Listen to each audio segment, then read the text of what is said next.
everybody, how are you doing? Teresa Phillips here from the lab of Redeem and Renew Skin Solutions, and today I want to show you a process to help get rid of some of this wrinkling stuff. Now, I've been using this for a while.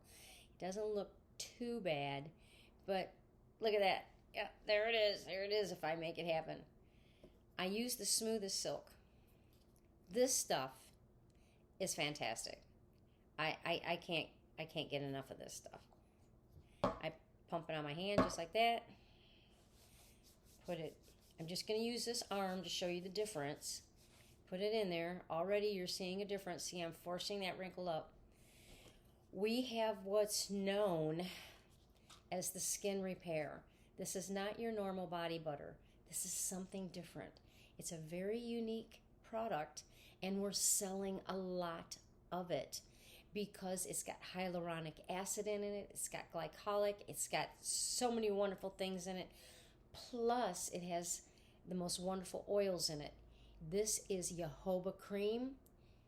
It is mango shea butter. It is absolutely wonderful, but it is like having a skin treatment. Yes, especially for aging skin.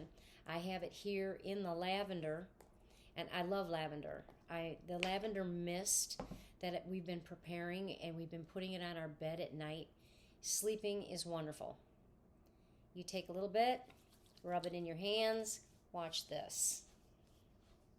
Look at that compared to that. I am telling you, this stuff is fantastic. I've been using it now for the last couple weeks, trying it out because I don't want to tell you something that's not working is working, but this stuff is absolutely fantastic, and I've been using it even on my feet. It's wonderful. Go to redeemandrenew.com and look up the skin repair. There's many different fragrances.